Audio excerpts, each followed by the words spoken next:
This is CBB Today, and we are back with another video. Today, we're going to be going over the new AP poll. We do this every Monday. We talk about what I agree with, what I disagree with, the teams that rose, the teams that dropped, and yeah, we just talk about the previous week in college basketball. So, we make these videos every single Monday. If you like these types of videos, hit the subscribe button. It takes 2 seconds, and it helps the channel tons.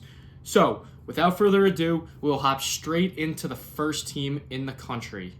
At number 1, nothing changes. We have the Arizona Wildcats. And look, did they look like their world beater self this past week? No, okay? They beat Arizona State 89-82. They beat UCF 84-87. So, look, at home against Arizona State, you should probably win by more. On the road against UCF, you get a pass. They were 14-2 heading into that game. Koa Peak on foul trouble. He was a non-factor basically the whole entire game. But, you know, they're 18-0. They win these types of games. They have Cincinnati and West Virginia this week, and then the big matchup at BYU next Monday.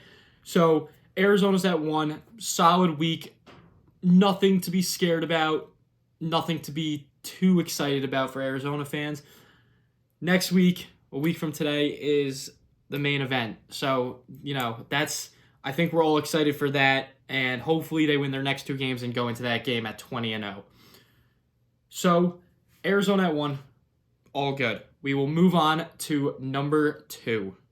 At number 2, we have the UConn Huskies, and I think this came to no one's surprise after a little bit of a tumultuous week for Iowa State. But UConn, you know, they're winning, okay? They have 1 loss on the season, but I don't know. Something about them recently I don't love. Like, at Providence, could have lost. At Seton Hall, could have lost. At Georgetown, could have lost. Mind you, there's a common factor there. All those games are on the road. So, I've said it, it's hard to win on the road in college basketball.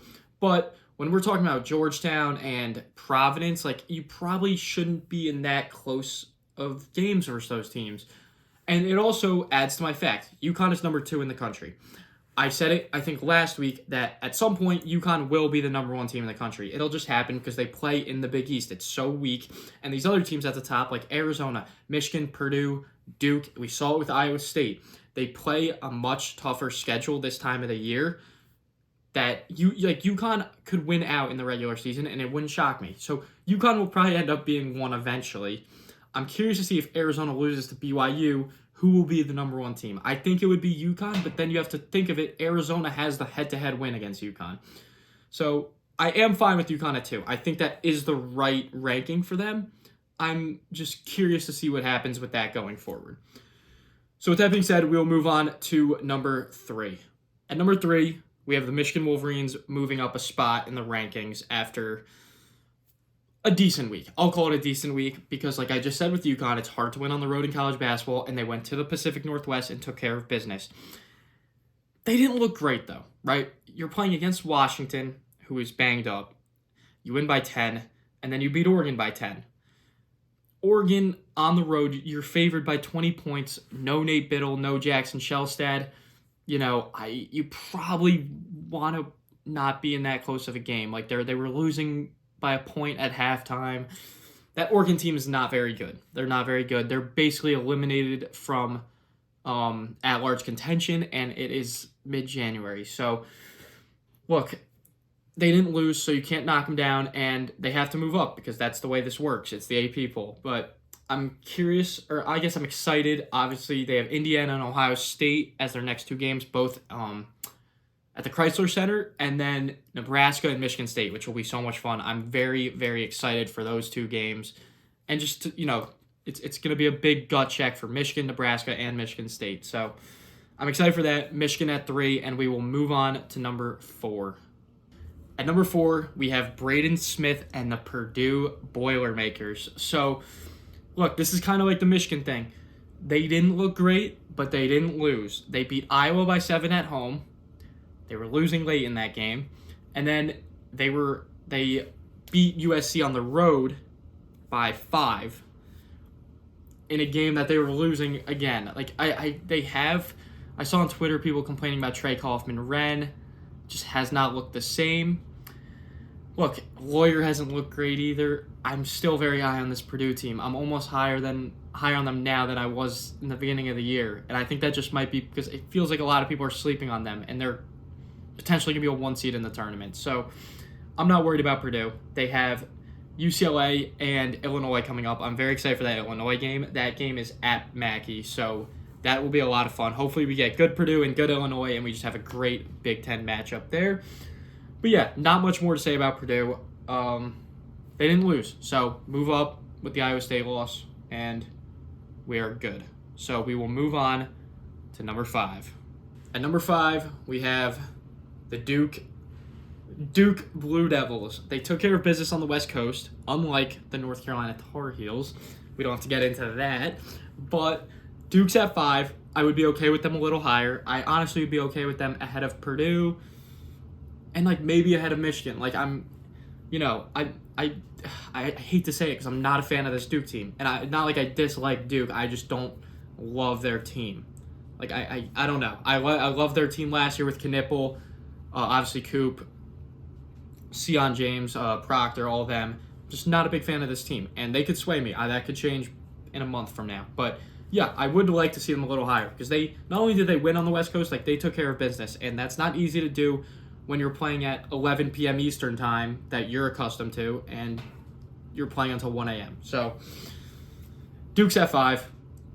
Fine with that. They don't have a big test for a while. They might not lose again for another month or so. So that's definitely something to keep an eye on as they could keep climbing in the rankings and play their way into being a 1 seed in March. So Duke at 5, and we will move on to number 6.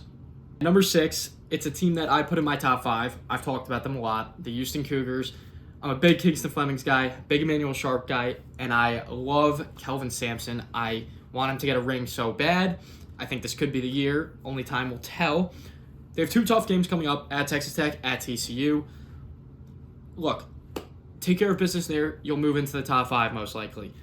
Lose at Texas Tech, no one cares. Lose at TCU, you'll probably drop a bit. So right now it's 6. I think it's a good ranking for them because they're probably, when it comes to March Madness, right on the cutoff of 2 and 3. I'd have them as a 2 seed right now, but I'm not a bracketologist, so take that with a grain of salt.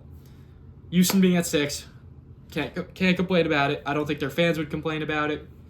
I think it's a fair ranking, and I think we will now move on to the number 7 team in the country. And at number 7, we have the most surprising team in the country, the Nebraska Cornhuskers, led by Fred Hoiberg. So, look, Nebraska, it keeps feeling like they're in these trap games on the road where they're going to eventually lose. It's just not happening. Like, Price Sanford has been an absolute bucket. Sam Hoiberg's been great. Rink Matt, like they play Oregon at home, a shorthanded Oregon team. I get it. They won by 35. They go to Northwestern when they're only favored by 5 points, and they win by 20 points. They go to Assembly Hall, beat Indiana. They win in Columbus against Ohio State. Like, they are winning these games that, like, against Ohio State, they were underdogs. Indiana, underdogs. And they're winning. And then, look, Washington and Minnesota, they should win both of those. At Minnesota is a tricky game. I think they'll win it, but that's tricky. At Michigan, that is what we are all waiting for. And then home against Illinois, like 2 tough games in a row. If they can get through both of those, I'm ready to rank them number 1. Not actually, but like up there, like top 2, top 3. If they can win at Michigan and then home against Illinois, rank the Cornhuskers in the top 3. I will start that movement. So, they're at 7. I'm fine with them at 7. I would be fine with them a little higher, like maybe within the top 5. They are 18-0, but look, as long as they're a projected 2 seed right now, I think that's what they care about more, being in the Midwest region, all that. So we'll see what happens with them in the next couple weeks, and we will move on to number 8. At number 8, I feel like they've been at 8 for a while now, but I know they've been moving to 7, 9, 10, all around there. We have Gonzaga. We talked about them a lot. They're pretty simple. They're straightforward, except Braden Huff is now going to be out for an extended period of time. I don't think it will really affect them in their conference play just because the West Coast Conference stinks. But, look, it's still something to keep an eye on. Graham Ike was banged up too. They have a good team, though, aside from those 2. So I'm not too worried about Gonzaga. And as long as those guys are healthy come March, I'm not worried about them at all. So, they're going to take care of business. They're 19-1. We've said it. They'll maybe lose 2 more games in the regular season. Maybe, like, at St. Mary's is their last game of the season. Maybe, like, an at San Francisco or an at Santa Clara. But, yeah, for now, they're at 8, and it's going to be hard for them to move much higher than that, but they're at 8. So, yeah, them being at 8 is fine, okay? That's what I'm trying to say. It's going to be hard for them to move up, and it's really going to be hard for them to move down because they're probably not going to lose much. So, Gonzaga's at 8. We'll move on to 9. At number 9, I didn't think I'd be saying this team at number 9 before the week. It's the Iowa State Cyclones. And, look, I'm not an Iowa State fan, but this hurts to see because I feel like I've seen this story before. I feel like I watched it all happen last year when they got up to number 2 in the country. And, look, they go to Allen Fieldhouse, and that's a tough place to play. We all know that. It's one of the tougher places to play, potentially the toughest. You lose by 20. Okay, you get a pass. You then go to Cincinnati. You lose by 9, even with Momcilovic having 34. He's so good. We've talked about that extensively. But, look, I'm not worried about them yet. And I think a lot of people are, but I'm not. Am I a little worried about certain parts? Like, it's like, yeah, you got 34 from Momcilovic and you're still losing. Probably not great. You probably want more from Lipsy.